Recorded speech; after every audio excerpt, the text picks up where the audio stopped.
Good morning दोस्तों। कैसे हैं आप लोग। आशा करता हूं कि आप लोग ठीक ही होंगे। जैसे कि मैंने पिछली वीडियो जब मैं लाइव आया था बताया था आप लोगों की दोस्तों, मैं आज आप लोगों के लिए पॉलिटिकल साइंस का वेरी शॉर्ट क्वेश्चन और शॉर्ट क्वेश्चन को कवर करते हुए डिस्कशन करते हुए आज हम लोग एक वीडियो बनाएंगे। तो आगे दोस्तों यही वो वीडियो था, देखिए गौर से सुनिएगा दोस्तों, जो कि इस बार इंटर की परीक्षा देने वाले हैं और उन्होंने पॉलिटिकल साइंस से एक विषय लिया है। तो दोस्तों आज मैं बात कर रहा हूँ कि दोस्तों शीत युद्ध का अंत 1991 ईस्वी में हुआ था। दोस्तों आपसे पूछा जाएगा कि शीत युद्ध का अंत कब हुआ था, तो 1991 ईस्वी में हुआ था। ठीक है। आगे है दोस्तों क्यूबा संकट 1962 में हुआ था। पता है आप लोगों को दोस्तों, क्यूबा एक देश का नाम है। क्यूबा संकट कब हुआ था, 1962 ईस्वी में हुआ था। ठीक है दोस्तों। आगे है ब्रेजनेव सोवियत संघ के राष्ट्रपति थे। यानी ब्रेजनेव एक व्यक्ति थे जो सोवियत संघ यानी रूस के राष्ट्रपति थे।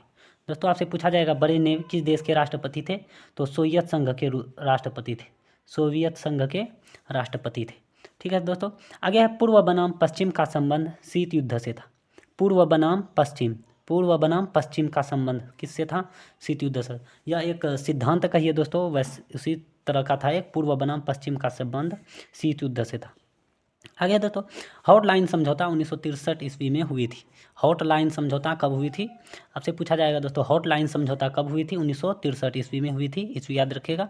आगे है तनाव शैथिल्य का दौर 1970 के बाद शुरू हुआ था। ये कई बार पूछा भी गया है दोस्तों, तनाव शैथिल्य का दौर कब हुआ था, 1970 के बाद ही शुरू हुआ था। आगे है सोवियत संघ ने वर्षा संधि को सैनिक गुट बनाया था। सोवियत संघ ने किसको अपना सैनिक गुट बनाया था, वर्षा संधि को, याद रखिएगा। सोवियत संघ ने वार्सा संधि को अपना सैनिक गुट बनाया था। आगे है परमाणु अप्रसार संधि पर भारत ने आज तक भी हस्ताक्षर नहीं किया। क्वेश्चन पूछेगा निम्न में से कौन सा देश परमाणु अप्रसार संधि पर हस्ताक्षर नहीं किया है, तो याद रखिएगा भारत ने परमाणु अप्रसार संधि पर हस्ताक्षर नहीं किया है दोस्तों। ठीक है। इसके बाद है आगे दोस्तों सन 1953 ईस्वी में आइजनहोवर अमेरिकी राष्ट्रपति बने। आइजनहोवर एक व्यक्ति थे जो कि 1953 ईस्वी में अमेरिका के राष्ट्रपति बने थे, आइजनहोवर। ठीक है दोस्तों। आगे है रीगन साहब ने सोवियत संघ को दुष्ट साम्राज्य कहा है। रीगन एक व्यक्ति थे जो कि सोवियत संघ को दुष्ट यानी गंदा राज्य कहा है। किसको, रीगन साहब ने सोवियत संघ को दुष्ट साम्राज्य कहा है। अगले है वर्साई की संधि शीत युद्ध का कारण नहीं है। यानी शीत युद्ध का कारण कौन सा निम्न में से नहीं है, तो वर्साई की संधि। ठीक है तो वर्साई की संधि शीत युद्ध का एक कारण नहीं है।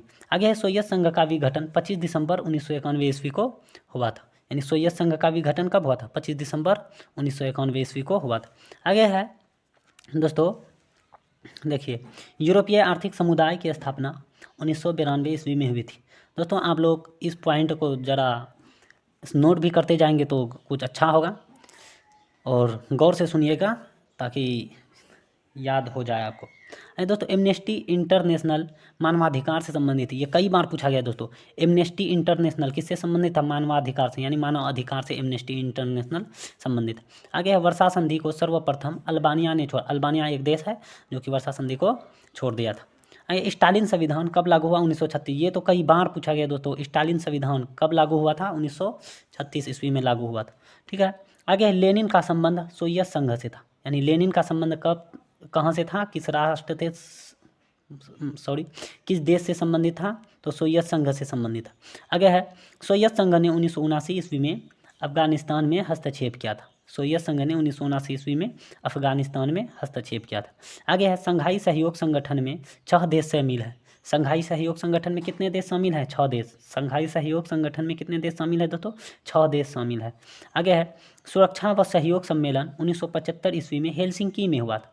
यानी सुरक्षा व सहयोग सम्मेलन कब हुआ था, 1975 ईस्वी में हुआ था। कहाँ हुआ था, हेलसिंकी में हुआ था। ठीक है। आगे है पूर्व साम्यवादी देशों ने उदारवादी व्यवस्था अपनाई थी। पूर्व साम्यवादी देशों ने उदारवादी व्यवस्था अपनाई थी। भारत नाटो का सदस्य नहीं। क्वेश्चन पूछेगा निम्न में से भारत किस संघ का सदस्य नहीं है तो नाटो का, भारत नाटो का सदस्य नहीं है। आगे ब्रिटेन नाटो का सदस्य है। क्वेश्चन पूछा है क्या ब्रिटेन नाटो संघ का सदस्य है? हाँ है, ब्रिटेन नाटो संघ का सदस्य है। आगे है सोवियत संघ के अंतिम राष्ट्रपति मिखाइल गोर्बाचयोव थे। सोवियत संघ के अंतिम राष्ट्रपति कौन थे? मिखाइल गोर्बाचयोव। ठीक है। आगे दोस्तों ऑन लाइव 80 शीर्षक पुस्तक के लेखक जे.एस. मिल थे। ये तो कई बार भी पूछा गया है। ऑन लाइव 80 शीर्षक पुस्तक के लेखक जे.एस. मिल थे। ठीक है दोस्तों, अब आगे बढ़ रहे हैं दोस्तों। इसके बाद है, देखिएगा आप लोग, यहाँ है, देखिए संयुक्त राज्य अमेरिका में कुल 50 राज्य हैं। संयुक्त राष्ट्र अमेरिका में कुल कितने राज्य हैं? 50 राज्य हैं। यानी 50 गो देश मिलकर, यानी 50 राज्य मिलकर जो है कि एक संयुक्त राज्य अमेरिका कहलाता है दोस्तों। ठीक है। आगे है शॉक थेरेपी का मॉडल साम्यवादी देशों पर लागू की गई थी। शॉक थेरेपी का मॉडल साम्यवादी देशों पर लागू की गई थी। क्वेश्चन पूछा जाएगा शॉक थेरेपी का मॉडल कैसे देशों पर लागू की गई थी? तो याद रखिएगा साम्यवादी देशों पर। ठीक है दोस्तों। आगे मनुष्य स्वतंत्र उत्पन्न होता है। किसने कहा था? रूसो ने कहा था। यानी रूसो का कथन है कि मनुष्य यानी आदमी जो पैदा होता है वो स्वतंत्र यानी आज़ाद पैदा होता है। तो किसने कहा था? ऐसा रूसो ने कहा था। यानी मनुष्य स्वतंत्र उत्पन्न होता है, रूसो ने कहा था। ठीक है दोस्तों। आगे दूसरी दुनिया में अमेरिका नहीं था। यानी दूसरी दुनिया में अमेरिका नहीं था। आगे रोनाल्ड रीगन यूएसए के राष्ट्रपति थे। रोनाल्ड रीगन जैसे अभी पीछे मैंने बताया था कि रीगन साहब यूएसए के राष्ट्रपति यानी यूनाइटेड स्टेट ऑफ अमेरिका, संयुक्त राष्ट्र अमेरिका के राष्ट्रपति। आगे है संयुक्त राष्ट्र अमेरिका के प्रथम राष्ट्रपति जॉर्ज वाशिंगटन थे। ये तो आप लोगों को पता होगा कि संयुक्त राष्ट्र अमेरिका के प्रथम राष्ट्रपति कौन थे? जॉर्ज वाशिंगटन था। तो याद रखिएगा दोस्तों, आपसे पूछा जाएगा संयुक्त राष्ट्र अमेरिका के प्रथम राष्ट्रपति कौन थे? George Washington. अच्छा दोस्तों, ये तो अमेरिका का हुआ, लेकिन आपसे पूछा जाएगा कि भारत का प्रथम राष्ट्रपति कौन था? तो आप लोगों को पता होगा कि भारत के प्रथम राष्ट्रपति डॉक्टर राजेंद्र प्रसाद थे। ठीक है। आगे है दोस्तों बराक ओबामा अमेरिका के राष्ट्रपति थे। बराक ओबामा अमेरिका के राष्ट्रपति थे। आगे विश्व को इंटरनेट की सुविधा संयुक्त राज्य अमेरिका की देन है। यानी पूरी दुनिया में इंटरनेट जो आया, इंटरनेट का सुविधा जो आया, ये किस देशों का देन है? तो ये अमेरिका का देन है दोस्तों। ठीक है। आगे है 2003 में अमेरिका ने इराक पर हमला किया था। 2003 में अमेरिका ने इराक पर हमला किया था दोस्तों। ठीक है। आगे प्रत्यक्ष प्रजातंत्र स्विट्जरलैंड में है। प्रत्यक्ष प्रजातंत्र कहाँ पर है? स्विट्जरलैंड में है दोस्तों। यानी हम लोगों के यहाँ यानी भारत में कैसा लोकतंत्र है? भारत में अप्रत्यक्ष लोकतंत्र है दोस्तों। अप्रत्यक्ष लोकतंत्र है। ठीक है दोस्तों। आगे है दक्षिण एशिया में सबसे बड़ा देश भारत है। यानी दक्षिणी एशिया की अगर बात की जाए तो यहाँ का सबसे बड़ा देश भारत है। भारत आसियान का सदस्य नहीं है। भारत आसियान का सदस्य नहीं है। जर्मनी का एकीकरण 1990 में हुआ था। जर्मनी का एकीकरण 1990 ईस्वी में हुआ था, याद रखिएगा। हांगकांग यानी हांगकांग एक देश नहीं है। ठीक है। आगे खुले द्वार की नीति चीन ने अपनाई थी। खुले द्वार की नीति किसने अपनाई थी दोस्तों? चीन ने। ये कई बार पूछा गया है खुले द्वार की नीति निम्न में से कौन सा देश ने अपनाया था? तो चीन ने। खुले द्वार की नीति चीन ने अपनाया था। अगला यूरोपीय संघ के सदस्यों की मुद्रा। यानी यूरो क्या है? यूरो क्या है? आपसे पूछा जाएगा यूरो क्या है? यूरोपीय संघ के सदस्यों की मुद्रा यूरो कहलाती है। यानी यूरोप में जो भी लोग रहते हैं वहाँ के उस क्षेत्र के लोगों का मुद्रा जो है यूरो है। जैसे हम लोगों का मुद्रा क्या है? रुपया है। उसी तरीके से दोस्तों आगे है इंडोनेशिया यानी इंडोनेशिया आसियान का सदस्य है। क्वेश्चन पूछा जाएगा क्या इंडोनेशिया आसियान का सदस्य है? यस है। अगला है साफ्टा समझौता पर 2004 ईस्वी में हस्ताक्षर हुआ था। हमसे पूछा जाएगा दोस्तों कि साफ्टा समझौता पर कब हस्ताक्षर हुआ था? 2004 ईस्वी में हुआ था। आगे जापान G8 समूह का सदस्य है। हाँ, जापान G8 जापान G8 समूह का यानी G4 ग्रुप 8 समूह का सदस्य है। ठीक है दोस्तों। आगे है अल्जीरिया आप लोगों को दिखाई दे रहा होगा दोस्तों। और इस वीडियो में कुछ कमी रह गई होगी तो आप लोग कमेंट करके ज़रूर बताइएगा दोस्तों, ताकि मैं उस को सुधारने की कोशिश करूँगा। ठीक है दोस्तों। आपका कमेंट से हमें थोड़ा तजुर्बा भी मिलता है कि कैसा कमी रह गई हमारे वीडियो में, उसको सुधारने की कोशिश करेंगे। ठीक है दोस्तों। आगे है यूरोपीय संघ की स्थापना 1957 ईस्वी में हुई थी। यूरोपीय संघ की स्थापना कब हुई दोस्तों? 1957 ईस्वी में। आगे भारत चीन मित्रता वर्ष 2006 को मनाया गया था। भारत चीन मित्रता वर्ष 2006 ईस्वी को मनाया गया था। ठीक है। यानी भारत और चीन मिलकर जो है कि मित्रता यानी दोस्ती मनाया था। कब? 2006 ईस्वी में। अरे दोस्तों राष्ट्रीय पंचायत नेपाल की संसद है। यानी नेपाल के संसद का नाम क्या है? राष्ट्रीय पंचायत है।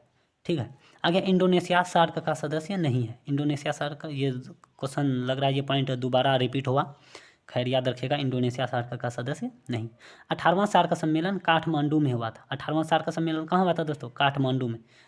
ठीक है, आगे है, देखिएगा दोस्तों, 1971 ईस्वी में बंगाल यानी बांग्लादेश एक अलग राष्ट्र बना। 1971 ईस्वी में बांग्लादेश एक अलग राष्ट्र बना। ये आप लोगों को तो पता होगा पहले से कि बांग्लादेश एक अलग देश कब बना था, 1971 ईस्वी में। ठीक है, आगे भारत में वित्त आयोग का कार्यकाल 5 वर्षों का होता है। भारत में वित्त आयोग का कार्यकाल 5 साल का होता है, ये आप लोग को पता होगा। ठीक है, तो आगे भारत में वित्त वर्ष 1 अप्रैल से 31 मार्च तक का होता है। ये आप लोगों एकदम वेरी वेरी इंपॉर्टेंट लगा लीजिए दोस्तों। भारत का वित्त वर्ष कब से कब तक को कहा जाता है? 1 अप्रैल से 31 मार्च तक को भारत का वित्त वर्ष कहा जाता है। ठीक है दोस्तों, ये कई बार पूछा गया है दोस्तों, और पूछने की बहुत संभावना है इस पॉइंट का। भारत में वित्त वर्ष 1 अप्रैल से 31 मार्च तक, वहाँ पर ऑप्शन में 31 मार्च से 1 अप्रैल भी रह सकता है दोस्तों, लेकिन वो गलत होगा। याद रखिएगा, 1 अप्रैल से शुरू होकर अगले 31 मार्च तक चलती है। आगे है भारत में मिश्रित अर्थव्यवस्था। भारत एक कैसी अर्थव्यवस्था है? मिश्रित अर्थव्यवस्था। ठीक है दोस्तों, आगे है योजना आयोग का दूसरा नाम नीति आयोग है। ये आप लोगों को पता होगा कि योजना आयोग पहले जो है कि 15 मार्च 1950 ईस्वी को आया था, जिसके अध्यक्ष देश के प्रधानमंत्री ही होते हैं। ये मैंने इतिहास में भी यानी हिस्ट्री में भी बताया है कि योजना आयोग का दूसरा नाम नीति आयोग है। ठीक है दोस्तों, आगे 2014 में योजना आयोग का नाम बदलकर नीति आयोग रखा गया। यानी 2014 ईस्वी से पहले और 1950 ईस्वी से लेकर 2014 ईस्वी तक योजना आयोग का नाम योजना आयोग ही था। समझे दोस्तों, 2014 ईस्वी में श्री नरेंद्र मोदी साहब ने इसका नाम बदलकर नीति आयोग कर दिया गया है। ठीक है दोस्तों, योजना आयोग का कार्यकाल 5 साल का होता है, ये आप लोग याद रखिएगा। तो योजना क्वेश्चन पूछा जाएगा, योजना आयोग की स्थापना कब हुई थी? 15 मार्च 1950। ये भी कई बार पूछा गया दोस्तों, 15 मार्च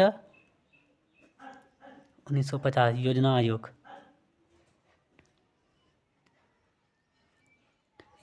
की स्थापना कब हुई दोस्तों? 15 मार्च 1950 को हुई थी। आगे है 2014 ईस्वी में योजना आयोग का नया नाम नीति आयोग रखा गया।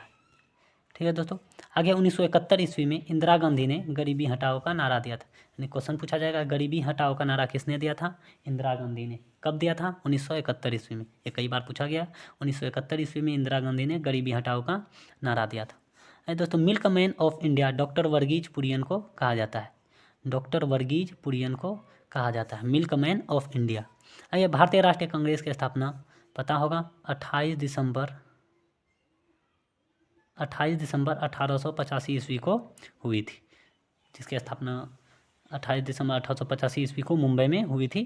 ठीक है दोस्तों, इसके स्थापनाकर्ता A.O. ह्यूम थे, जो कि एक अंग्रेज थे और ये रिटायर्ड जज थे। ठीक है दोस्तों, आगे 1965 और 71 ईस्वी में भारत पाकिस्तान से युद्ध हुआ था। यानी भारत को पाकिस्तान से, यानी भारत पाकिस्तान युद्ध एक बार 1965 में भी हुआ था और 1971 ईस्वी में भी हुआ था, याद रखिएगा। आगे है भारत और चीन की सीमा रेखा को मैकमोहन रेखा कहा जाता है। ये आप लोग तो जानते होंगे, भारत और चीन की सीमा रेखा को कौन सी रेखा कहा जाता है? मैकमोहन रेखा, याद रखिएगा, कई बार पूछा गया है। 1972 ईस्वी में भारत और पाकिस्तान के बीच शिमला समझौता हुआ था। और यहाँ शिमला में छोटी सा है लेकिन बड़ी सा होगा, तालाब सा दोस्तों। 1972 ईस्वी में भारत और पाकिस्तान के बीच शिमला समझौता हुआ था। आगे है भारत और पाकिस्तानी, यानी भारत और पाकिस्तान के बीच की रेखा को रेड क्लिप रेखा कहा जाता है। ये आप लोग को पता होगा कि भारत और पाकिस्तान के बीच की रेखा को रेड क्लिप रेखा कहा जाता है। और आपसे अगर पूछा जाए पाकिस्तान और अफगानिस्तान के बीच की रेखा को क्या कहा जाता है, तो दोस्तों याद रखिएगा, डुरंड रेखा, उसको जो है कि डुरंड रेखा कहा जाता है। यानी पाकिस्तान और अफगानिस्तान के बीच की रेखा को डुरंड रेखा कहा जाता है। आगे है इंदिरा गांधी ने 1972 ईस्वी में शिमला समझौता पर हस्ताक्षर किया था। इंदिरा गांधी ने 1972 ईस्वी में शिमला समझौता पर हस्ताक्षर किया था। भारत ने पहला सफल परमाणु परीक्षण कब किया? 1974 में। कई बार पूछा गया दोस्तों, भारत ने पहला सफल परमाणु परीक्षण कब किया? तो 1974 ईस्वी में किया था। भारत में अनुच्छेद 352 के तहत आपातकाल लगाया जाता है। ठीक है दोस्तों, भारतीय राष्ट्रीय कांग्रेस के प्रथम अध्यक्ष व्योमेश चंद्र बनर्जी थे। ये कई बार पूछा गया है, भारतीय राष्ट्रीय कांग्रेस के प्रथम अध्यक्ष व्योमेश चंद्र बनर्जी थे। ठीक है, आगे 1980 के समय भारत का प्रधानमंत्री मोरारजी देसाई थे, जो कि जनता पार्टी से थे, जिन्होंने एक नया पार्टी बनाया था, जनता पार्टी। तो जनता पार्टी से बनने वाले पहले प्रधानमंत्री भारत में कौन थे? मोरारजी देसाई। या क्वेश्चन पूछा जाएगा आपसे, भारत में प्रथम गैर कांग्रेसी प्रधानमंत्री कौन थे? मोरारजी देसाई। या आपसे इस तरीके से भी पूछ सकता है कि भारत में प्रथम गैर कांग्रेसी प्रधानमंत्री किस पार्टी से बने? तो याद रखिएगा, जनता पार्टी। जनता पार्टी, ठीक है दोस्तों, जनता पार्टी से बनने वाला आदमी का नाम क्या था? मोरारजी देसाई। 25 जून 1975 ईस्वी को आपातकाल 18 महीनों तक लगाया गया था। 25 जून 1975 ईस्वी को आपातकाल लगाया गया था दोस्तों भारत में, पूरे भारत में, जो कि पूरे 18 महीनों तक लगाया गया था। बिहार में संपूर्ण क्रांति का नेतृत्व जयप्रकाश नारायण ने किया था। बिहार में संपूर्ण क्रांति का नेतृत्व जयप्रकाश नारायण ने किया था। यह एक छात्र आंदोलन था, ठीक है दोस्तों। आगे भारतीय जनसंघ पार्टी का नया नाम भारतीय जनता पार्टी, यानी अभी जो भारतीय जनता पार्टी यानी जिसको बीजेपी के नाम से हम लोग जानते हैं दोस्तों, उसका पहले नाम भारतीय जनसंघ पार्टी था। इसका नाम बदलकर भारतीय जनता पार्टी किया गया है दोस्तों, ठीक है। 1975 ईस्वी में सिक्किम भारत का हिस्सा बना, यानी सिक्किम भारत का हिस्सा कब बना है? 1975 ईस्वी में। उससे पहले वो अलग अलग थलग रहता था, वो भारत में शामिल होना नहीं चाहता था 1975 से पहले। आगे शिवसेना, यहाँ तालब सा हो गया था तो सॉरी कर लीजिएगा लोग। शिवसेना महाराष्ट्र का क्षेत्रीय दल है। शिवसेना कहाँ का एक क्षेत्रीय दल है? महाराष्ट्र का। शिवसेना महाराष्ट्र का एक क्षेत्रीय दल है। अगला, इंदिरा गांधी की हत्या 1984 ईस्वी में हुई थी। इंदिरा गांधी की हत्या कब हुई? 1984 ईस्वी में। आगे, अनुच्छेद 370 का संबंध किस राज्य से था? जम्मू कश्मीर से। भारत के किस राज्य से अनुच्छेद 370 का संबंध था? जम्मू कश्मीर से, ठीक है दोस्तों। अनुच्छेद 370 का संबंध जम्मू कश्मीर से था, याद रखिएगा। अब आगे बढ़ते हैं दोस्तों हम लोग। इसी के साथ साथ देखिए, अकाली आंदोलन का मांग, यानी अकाली आंदोलनकारी जो था, अकाली आंदोलन जो चल रहा था पंजाब के क्षेत्र में, उसका मांग था खालिस्तान, यानी खालिस्तान पाकिस्तान और भारत के बीच में एक छोटा सा जगह था जिसका नाम था खालिस्तान। उन लोगों का यही मानना था कि हम लोगों को खालिस्तान दे दिया जाए, यानी खाली स्थान था वो, ना भारत का था उस समय में, ना पाकिस्तान था। इसी कारण से शायद इसका नाम खालिस्तान रखा गया होगा। खैर, समझ लीजिए आप लोग। आगे, BMK तमिलनाडु का क्षेत्रीय दल है। BMK तमिलनाडु का क्षेत्रीय दल है, ठीक है दोस्तों। आगे, आंध्र प्रदेश का निर्माण भाषा के आधार पर हो। क्वेश्चन पूछा जाएगा, भारत में वैसा पहला राज्य का नाम बताइए जो कि भाषा के आधार पर हुआ है, उसका नाम आंध्र प्रदेश। आगे, राष्ट्रीय जनता दल बिहार में सक्रिय, यानी राष्ट्रीय जनता दल, यानी जिसको हम लोग RJD, राष्ट्रीय जनता दल कहाँ पर सक्रिय है? तो बिहार में। राष्ट्रीय जनता दल बिहार में सक्रिय है। आगे, सौराष्ट्र क्षेत्र गुजरात में है, याद रखिएगा दोस्तों। इसमें अक्सर बच्चा जो है कि महाराष्ट्र याद किए हुए रहते हैं, लेकिन नहीं, सौराष्ट्र क्षेत्र गुजरात में, ये कई बार पूछा गया है, इसको VVI लगा लीजिएगा। सौराष्ट्र क्षेत्र गुजरात में। आगे, 1986 ईस्वी में मिजोरम भारत का संघ राज्य बना, यानी मिजोरम भारत का राज्य कब बना? 1986 ईस्वी में। उससे पहले वो भारत का राज्य नहीं बनना चाहता था, ठीक है दोस्तों। आगे है, देखिए, अंतर्राष्ट्रीय न्यायालय का मुख्यालय नीदरलैंड द हेग में। अंतर्राष्ट्रीय न्यायालय कहाँ पर है? नीदरलैंड, यानी ये कहाँ पर है? द हेग में, याद रखिएगा, ये इंपॉर्टेंट है। बंगाल का विभाजन 1905 ईस्वी में लॉर्ड कर्जन ने किया था। बंगाल विभाजन 1905 ईस्वी में लॉर्ड कर्जन, याद रखिएगा। बंगाल विभाजन कब हुआ? 1905 ईस्वी में। किसने किया? लॉर्ड कर्जन, जो कि उस समय बंगाल के गवर्नर जनरल थे। यानी बंगाल विभाजन नहीं पूछे तो आपको बंग भंग भी कह सकता है कि बंग भंग कब हुआ था? 1905 ईस्वी में। किसने किया? लॉर्ड कर्जन ने, ठीक है। आगे, बंगाल दो भागों में विभक्त हो गया, पूर्वी बंगाल और पश्चिम बंगाल। बंगाल दो भागों में विभक्त हो गया था, पूर्वी बंगाल और पश्चिमी बंगाल, ठीक है दोस्तों। पूर्वी बंगाल को 1947 ईस्वी में पूर्वी पाकिस्तान कहा गया। पूर्वी बंगाल को 1947 ईस्वी में पूर्वी पाकिस्तान कहा गया। 1971 ईस्वी में बांग्लादेश एक अलग देश बन गया। 1971 ईस्वी में बांग्लादेश एक अलग देश बन गया। अगला, पश्चिम बंगाल बिहार से 1912 ईस्वी में अलग हुआ था। पश्चिम बंगाल जो था 1912 ईस्वी से पहले हमारे बिहार में ही था, लेकिन जो है कि 1912 ईस्वी में बिहार से अलग हो गया दोस्तों, याद रखिएगा। आगे, बिहार से उड़ीसा 1936 ईस्वी में अलग हो गया, यानी कि 1936 ईस्वी से पहले उड़ीसा भी हमारे बिहार के अंदर आता था, लेकिन जो है कि 1936 ईस्वी में वो भी एक अलग राज्य बना लिया। आगे, बिहार से झारखंड 15 नवंबर 2000 ईस्वी को अलग हुआ था। बिहार से झारखंड कब अलग हुआ? 15 नवंबर 2000 को, ठीक है दोस्तों। आगे, गेटवे ऑफ इंडिया का निर्माण 1911 ईस्वी में हुआ था, याद रखिएगा। गेटवे ऑफ इंडिया का निर्माण 1911 ईस्वी में हुआ था।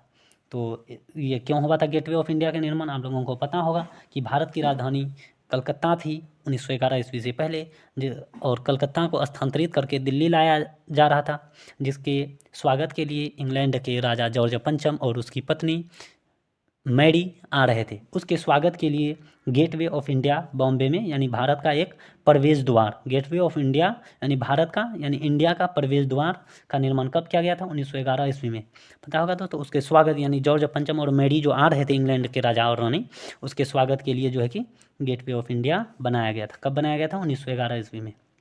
ठीक है दोस्तों, इसी तरीके से आपको इंडिया गेट भी पूछा जाएगा, ये मत समझ लीजिएगा ये वही है, ये गेटवे ऑफ इंडिया ये 1911 ईस्वी में बना, ये दूसरा बात है। उससे एक बात और है, इंडिया गेट, वो इंडिया गेट का निर्माण 1931 ईस्वी में होता है, 1930-31 ईस्वी में, वो उसको इसमें मत समझ लीजिएगा दोस्तों। आगे है भारत की राजधानी कलकत्ता से दिल्ली, अभी मैंने बता दिया पहले ही, भारत की राजधानी कलकत्ता थी, कलकत्ता से दिल्ली 1911 ईस्वी में बनाया गया। हाँ, यहाँ देखिए, उद्घाटन करने के लिए जॉर्ज पंचम और मैरी आए थे, यानी उसके उद्घाटन करने के लिए भारत की राजधानी पहले 1911 ईस्वी से पहले कलकत्ता हुआ करती थी, उसके बाद जो है कि उसको दिल्ली स्थानांतरित करना चाहा था। तो दिल्ली स्थानांतरित करने के लिए उसका मतलब सेलिब्रेशन में जो है कि उसको जो है कि इंग्लैंड के राजा जॉर्ज पंचम और मैरी को भी बुलाया गया था। तो उसके स्वागत के लिए जो है कि गेटवे ऑफ इंडिया बनाया गया था। ठीक है दोस्तों, आगे है उड़ीसा का नाम बदलकर ओडिशा रखा गया, यानी उड़ीसा का नया नाम क्या है? ओडिशा, याद रखिएगा, उड़ीसा का नया नाम ओडिशा। दिल्ली दरबार दिल्ली में लगा था, दिल्ली दरबार कहाँ लगा था? दिल्ली में। मुस्लिम लीग की स्थापना 1906 ईस्वी में ढाका में नवाब सलीमुल्लाह खां और आगा खां ने की थी, ये आप लोग याद रखिएगा। मुस्लिम लीग पार्टी की स्थापना कब हुई थी? 1906 ईस्वी में। कहाँ हुई थी? ढाका में। किसने किया था? नवाब सलीमुल्लाह खां और आगा खां ने किया था। ठीक है दोस्तों, बांग्लादेश की राजधानी ढाका है, वहीं पर मुस्लिम लीग पार्टी की स्थापना हुई थी कब? 1906 ईस्वी में। करने वाले का नाम नवाब सलीमुल्लाह खां और आगा खां ने मिलकर की थी। आगे 14 अगस्त 1947 ईस्वी को पाकिस्तान को आज़ादी मिली, 14 अगस्त 1947 ईस्वी को पाकिस्तान को आज़ादी मिली। आगे द्विराष्ट्र का सिद्धांत अल्लामा इकबाल या मोहम्मद इकबाल, द्विराष्ट्र का सिद्धांत अल्लामा इकबाल बोलिए या मोहम्मद इकबाल बोलिए, 1930 में दिया था। यानी भारत और पाकिस्तान, यानी उस समय में वो नाम तो नहीं बोला था, लेकिन द्विराष्ट्र का सिद्धांत यानी दो राष्ट्र यानी दो देश में बांटना चाहिए भारत को, तो ऐसा सिद्धांत किसने दिया था पहली बार? तो अल्लामा इकबाल। कब दिया था? 1930 ईस्वी में। तो पहली बार पाकिस्तान शब्द चौधरी रहमत अली पहली बार 1933 में दिया था। ठीक है दोस्तों, पाकिस्तान शब्द चौधरी रहमत अली 1933 ईस्वी में दिया था। 1940 ईस्वी में मोहम्मद अली जिन्ना एक अलग राष्ट्र पाकिस्तान का मांग, क्वेश्चन पूछा जाएगा, पाकिस्तान एक अलग देश की मांग किसने किया था? मोहम्मद अली जिन्ना। कब? 1940 ईस्वी में। ठीक है दोस्तों, आज के लिए हम इतना रखते हैं दोस्तों, फिर आगे जो है कि पॉलिटिकल साइंस का मैं 2 या 3 वीडियो डालूंगा, जिसमें कि पूरा जो है कि क्लास 12 की पॉलिटिकल साइंस के पूरा जो है कि शॉर्ट क्वेश्चन और वेरी शॉर्ट क्वेश्चन मैं उसमें कवर करा दूंगा। तो दोस्तों ये काफ़ी इंपॉर्टेंट है, इसका नोट्स आप लोग बना लीजिएगा और थोड़ा याद भी करिएगा। तो मैं उम्मीद करता हूँ कि इससे जो है कि मैं गारंटी दे रहा हूँ, अगर आप सही तरीके से मेरा इस चैनल में जो मेरा जितना भी पॉलिटिकल साइंस का जेट हो 2 या 3 वीडियो डाला जाएगा, और वो पूरा आप सही तरीके से देख लेते हैं और पढ़ लेते हैं, मैं आपसे गारंटी लेता हूँ कि 100 ऑब्जेक्टिव जो आपसे पूछा जाएगा उनमें से जो है कि मैं 50 का कम से कम गारंटी लेता हूँ कि आपको इसी से पूछे जाएंगे। ठीक है दोस्तों, अगर वीडियो बहुत अच्छी है, अगर आप लोगों को कुछ इसमें गलत नज़र आया है तो आप लोग जो है कि कमेंट करके ज़रूर बताइएगा, और अच्छी लगेगी तो जो है कि लाइक कमेंट वगैरह ज़रूर करिएगा, और जिसको ज़रूरत हो इस वीडियो का उसे शेयर भी ज़रूर करिएगा दोस्तों। Thank you.